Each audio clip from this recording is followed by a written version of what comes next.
This is National Chess Master R. Rats at chess.com, analyzing a game that xbigboy submitted. This is submitted for my Members Best Game thread, where members of our group, you got to join our group, can post their best game of chess or something else if that's what they prefer, and basically have a free video made, free video lesson with my comments on their play. And I encourage everyone to join the group if you're not in already, and submit a game. And I'm working on them in the order in the order they're posted. So the quicker you get it in, you'll get in ahead of other people that'll be waiting for a while. So and I'm getting caught up in there. There's been a lot of submissions, and everything's going to get done. Just watch and see. Okay, let's have a look at this game. He actually submitted 2 games, but only 1 allowed per customer.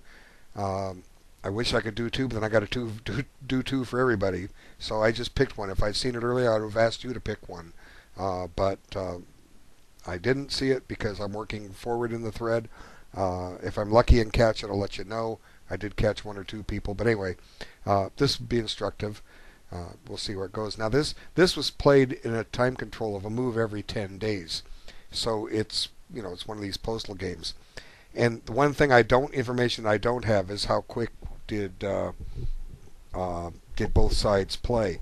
And it's my experience that a lot of players, not all the players, but a lot of players are playing these games very quickly, as if, say, they were a tournament game. The only difference being your opponent sometimes is there and sometimes isn't.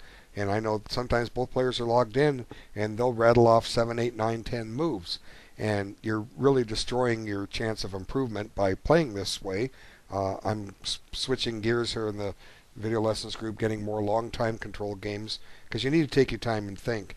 And although White wins this game in a very nice way in the end, he does miss a number of opportunities along the way. And if you stop and analyze positions, as I'll show you, you can find these things. And he makes a comment, he often wins because his opponent eventually blunders. Well, you want to, this opponent is going to make a lot of blunders, so I'm sure both sides were playing very quickly. You don't need to have 500 games going. You're not going to have time to play good chess, and the idea is to use these to improve. I'll say it again, they work for me. If I had not played correspondence chess, I probably wouldn't have made master. Okay, so let's just go through. Now the 4 knight, this is inviting the 4 knights. Why is it called the 4 knights? Well, wow, look, there they are. 4 knights are developed. Okay, it's pretty tame. But this next move is a mistake on White's part, and I've talked about this several times. And what Black misses is the chance to do the center fork trick. And if you haven't seen it in my videos, it's been a lot of them. Here it is. What do I mean by the center fork trick? Okay, Black sacrifices a knight. Now the point is, if White takes back, that Black plays d5, and he's going to win back his piece. So probably what will happen is White will play a bishop d3. You take this, and you take this, and Black has regained his piece. And look what Black's done. He's got open lines for his queen and both his bishops, and he's very close to castling. And what has White done? Well, he's still got a bishop at home, and it's Black's move. So Black can develop a piece and be ahead in development. So this has worked out great for Black. And what else could White have done? Well, there's one method that's to give up the bishop. Okay, you're saying, well, okay, I'm going to lose a piece, so I'm going to displace your king. But this has a drawback too. And here I'll explain it. And this has been in a number of videos already. White has given up the bishop pair, and this is to Black's advantage. So what's going to happen probably, I think, is just d5, and White gets a nuisance check in, but the king just parks himself on g8, and Black is very well off here. Not only does he have the bishop pair, he has control of the center. White doesn't really have any threats, and Black will just consolidate this position. Eventually will castle by hand. We call castling by hand when you can't castle in one move. Not yet, but eventually Black will play king g7, develop his bishop on f8, swing the rook over, and the king will sit on g7 for a while, or it may park himself back on h8 or g8 at the appropriate time. Black doesn't have to rush off to do this, but when it's appropriate. And in this position, Black's even threatening to return the bishop pair with favor to some degree. H6, making the knight go back to H3, and then we give back the bishop pair, but we double up pawns. And yeah, that gives white a half-open G file to play on, but black is fine here, and analyzing that out is beyond the scope of this video. So be aware of the center fork trick, guys and gals. It can happen, okay? You don't want to, you want to know it, you don't want to allow it. So black doesn't know the center fork trick. Whoop, hit the wrong button. Okay, black doesn't know the center fork trick and misses his chance to have a fine game. And look, well, dang it. Okay, black plays bishop c5. Now, guess what? White has the center fork trick at his disposal, with all the same things as I said before, with one difference. White's a tempo ahead. Okay, white can now play knight takes e5. And the same things I just showed you hold true. Work it out on your own. The difference being white's a tempo up. And, yeah, okay, let's look just a minute, okay? Yeah, we're on the bishop, okay? Big deal. The bishop has 2 squares to go to. Point is, it's developing. It can go back to b3 or it can go to e2. And if you notice in the other position, the white bishop was on f8. You know, the king bishop of blacks was on f8. Here it's going to be on a better square. Okay, and the nice thing about bishop e2 is it stops knight g4 check stone cold. What's black do now? Well, white's getting ready to chase that critter out of there. Okay, what's black going to do? Maybe play d6. Maybe. Now, white doesn't have to check. He can stop and pick some nice squares for the rook. What do you want? F1? Maybe. E1? Maybe. They're both good. Let's just put it on F1 for the fun of it, okay? If we put it on F1, okay, black gets his nuisance check in. Well, let's use the other knight, okay? I'll show you why. Let's try this knight. Okay, while we bring the king back. And look, we get to threaten checkmate. Black is threatening to checkmate white. Well, we can deal with that. Let's chase that knight out of there. Now black has to retreat his knight. Now we're going to attack this knight. Okay, it's in danger.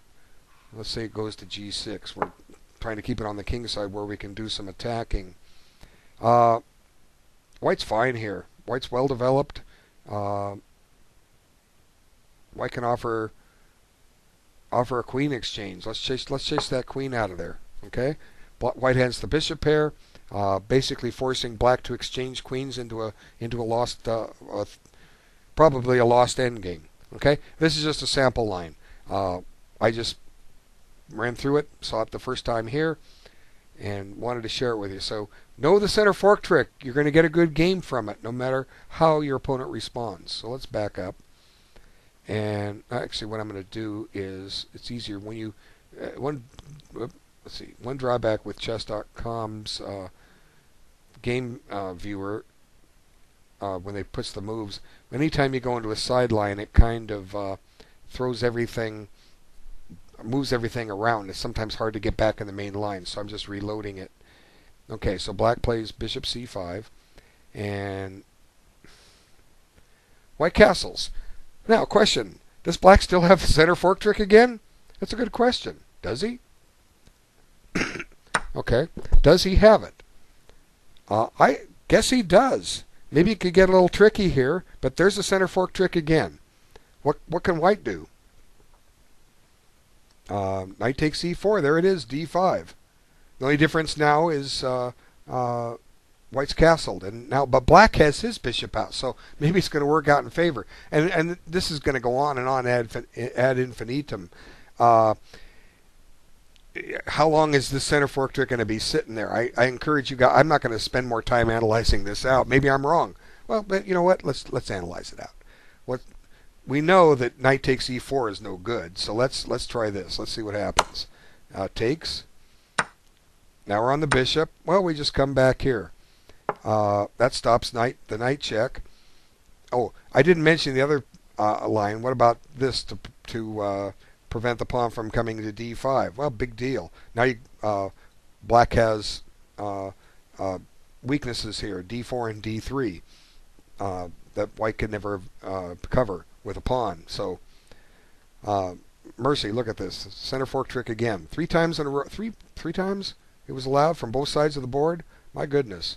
Okay, not being critical. I'm just teaching you something. Okay, so black missed the center fork trick, and now black plays d6. The center fork trick is gone.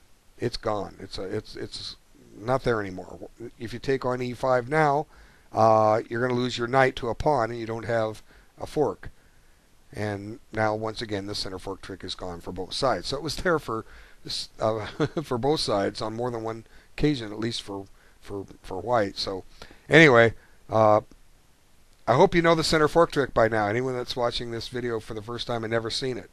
Okay, so now black makes another weak move, h6. And, you know, like I say, with all the time at your disposal to play these games, unless you know the center fork trick, it's not an obvious thing. We'll forgive you for that. But next time it comes up, I know you're going to find it and play it. Okay, h6, a totally useless move on black's part. Okay, the idea is to keep white out of g5. That doesn't want the knight going there, doesn't want the bishop going there. Well, you know what? Let him. Just let him go there. Let me show you a better move. You always develop. Okay, here's the better move. Bishop e6. Okay, first point, if white takes, black will take back with the pawn. Okay, black takes back with the pawn. Now white doesn't have control of d5, so the idea of putting a bishop on g5 and then pitting that and doubling the black pawn structure, it doesn't work. Okay, black now has a half-open f-file to operate on. He can castle kingside and be ready to conduct operations on the f-file. So black missed a good move and white allowed it. Okay, but h6, and why is white allowing it? Well, white doesn't have to take on e6. If he plays bishop e6, what white could do is just simply drop the bishop back to b3.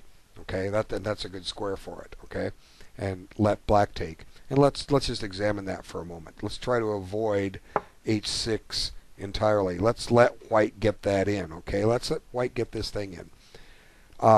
Let's put the queen here. Okay, let's unpin the queen. Let's just unpin it. Okay, now on bishop g5, we'll castle. Well, do we want to castle? We're running into a pin. Yeah, let's go ahead and castle. Now when knight d5 comes in, black's aim here is to sacrifice a pawn and have an half-open g-file. Now, this is just one sample line. White's going to win a pawn, but black's going to get some pressure. And I'm just looking at this as a possibility. Now, when you're looking at a game, when you get into this variation, this is how you test to see if queen d7 is any good. Okay, so basically, black is ready to win a pawn. So, or white is ready to win a pawn. So black says, hey, okay, fine. Now it's do or die for black, or for white. If he either wins the, well, I just done it wrong. He's going to take with the bishop. That's ambitious to put it on f8. Okay, let's put it, or on g8. Let's put it on f8. Okay, now it's do or die time for white. Let's take the pawn. Let's see what happens. So you can see why I didn't take rook g8. White would take on f6 with his bishop and then have a knight fork. Okay, so now we've won our pawn, and now black has a file to operate on. Is it worth anything? Maybe. My suspicion is white should be okay out of this, but white's going to have to endure some lasting pressure and potential initiative by black. And white's counterattack on the advancing on the queen side isn't all there. So this is double-edged. But let's look back. Black doesn't have to play queen d7. He can just accept the double pawn. Let's keep the pawn this time. Okay. Let's keep it. Okay, bishop g5, that's what he's afraid of. Now you're going to get tempoed here. That queen, no, you're okay. Let's see, castle, knight whoop, wrong piece, knight d5. Okay, now the queen can no longer guard f6. So, looks like white's going to win some material, so black's going to be forced to give something up here, the bishop, okay. How you want to take? Let's take with the bishop and keep the diagonal open. Okay. Black should be okay out of this. he's not dropping a pawn. You can now play queen d7 and invite him to take and open things up. But this has cost black the bishop pair. But it's not exactly decided yet who's better off here. Very double-edged. White's going to eventually get his pawns rolling on the queen side. Black should do the same on the king side.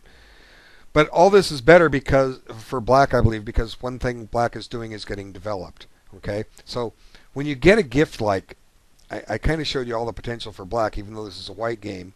Whoop, went too far back. When he plays a move like h6, how do we take advantage of that? Okay, because I'm saying h6 is a waste of time. How do we take advantage of that? Let's see what white played, and then we'll come back. Okay, rook e1. Okay, you've already castled.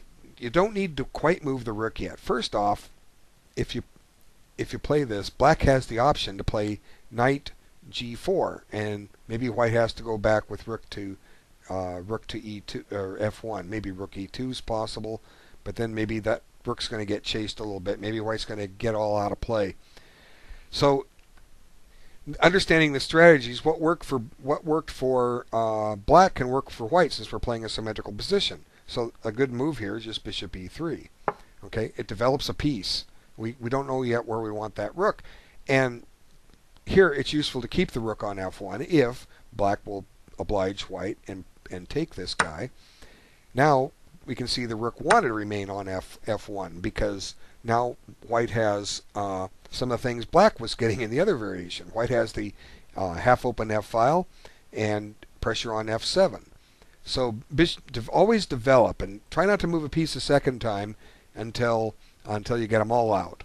And bishop e3 clears the back rank. The next step, let's just look at a possible line of play.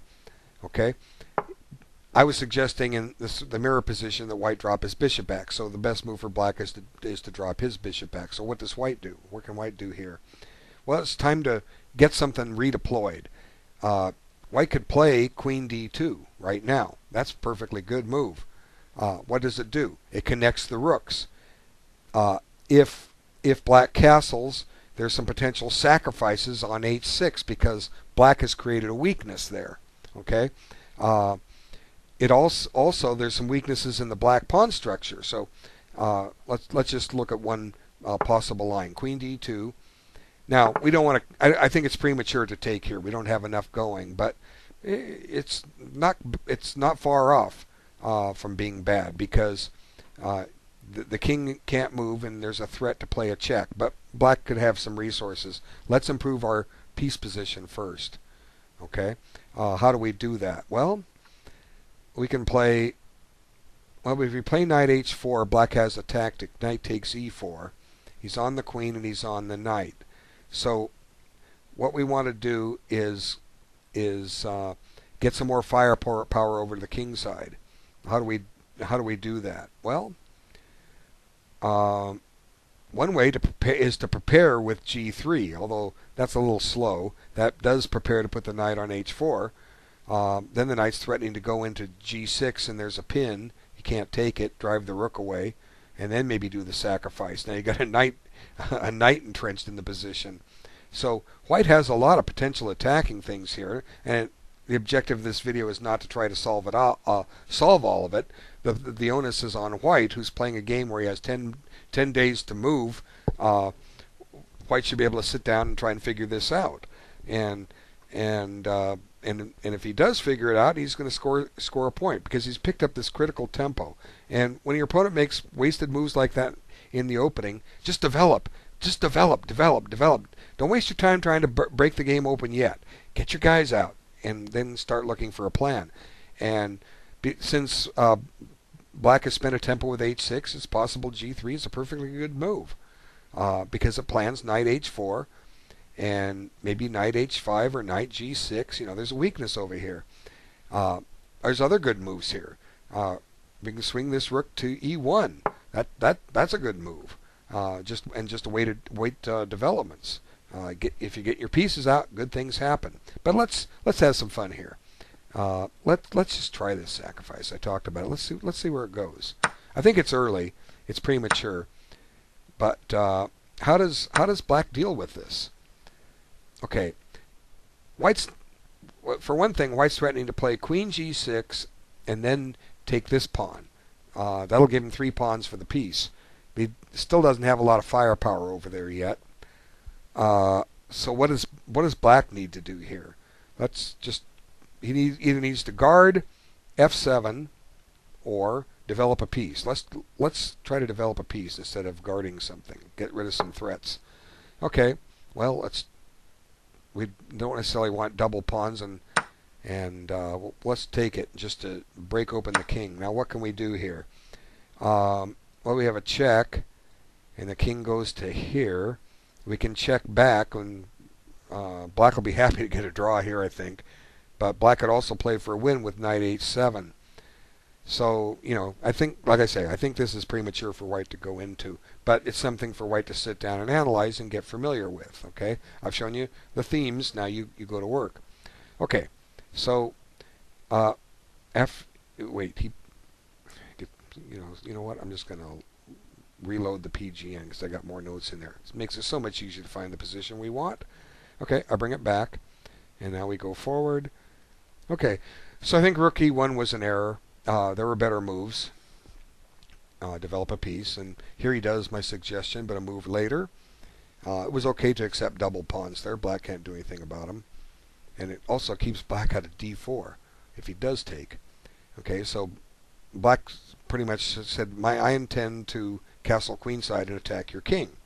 Okay, white goes here, so now black castles, and now the battle lines have been drawn. White wants to attack on the queen side, black wants to attack on the king side. The only problem is, black doesn't start to attack on the king side. Okay, so, is this a good move? It doesn't hurt, it has a tempo on the queen. But when you have a good position, you don't necessarily want to trade pieces. Okay, you want to keep your pieces on. The idea being you can do more with yours than your opponent can do with his. So the theme is to get your pawns rolling. A3 followed by B4. That's one way. Okay. Anyway, that's kind of beyond the scope of this. We can let white kind of sample things out, but we'll go with what he played. And he takes with the bishop to preserve the diagonal.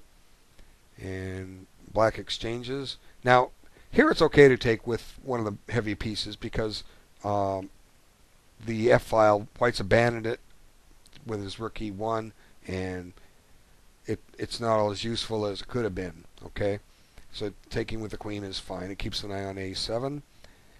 And I talk sometimes in my videos, right rook or wrong rook. Well, here it's not just a question of right rook or wrong rook.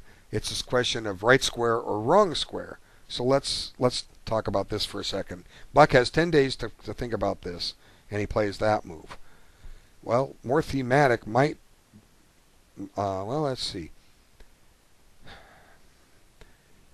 What's wrong with f5? Okay, what's the point of f5? Well, the point with f5 is I'm going to grab some space here. If you do nothing, I'm going to shove this pawn to f4. Now, white has some moves here. He can go win a pawn of his own, and let's try it. Okay, bishop takes, and now the queen takes. Let's just go ahead and do it. Now white's gobbled a pawn, but it's black's move. Okay, black has time to deal with this. So, how do we want to deal with this? As I said, let's grab some turf. Okay, f4. Now at the moment, white doesn't have a follow-up to menace black with, so let's get our guys going. Okay, this is just a possible line. Okay, now, hey, I'm attacking your knight. Now your knight's loose. Okay, white's close to getting a6 in. Is that enough? Not necessarily, as we will see. Okay, it's also black's turn. Now is a time to stick a rook on the g file. I don't know if this is the best move or not. I'm just kind of playing around with one possible line. Okay, we can't let that pawn get too far, so we take it, and we'll take with check. And surprise, surprise, the king is actually quite safe on d7. Okay, and white's up a pawn, but black's got some attacking potential here. It's double-edged. Anytime you opposite wing castle, it's double-edged. Okay, so that was a potential move, other than shoving a rook. So there's no need there was no need to shove a rook. And as I was talking about squares, right square or wrong square, well, the right rook to move, well, let's back it up.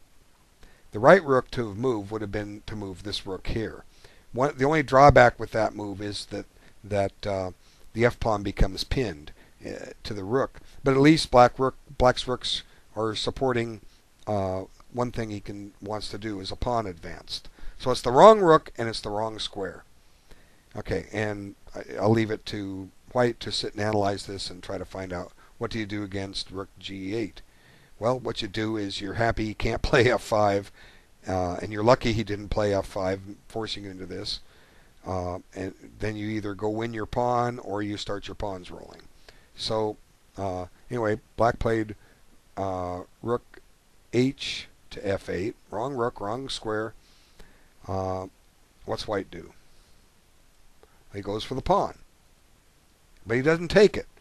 And since Black has misplaced his pieces on the king side, this was the perfect time to take it. Okay, so there's a free pawn there, and Black can still try to generate some kind of activity, but he's lost a tempo or two in getting it done, and that's because his rook for it to be effective, it's going to have to probably swing back so the other rook can get in play.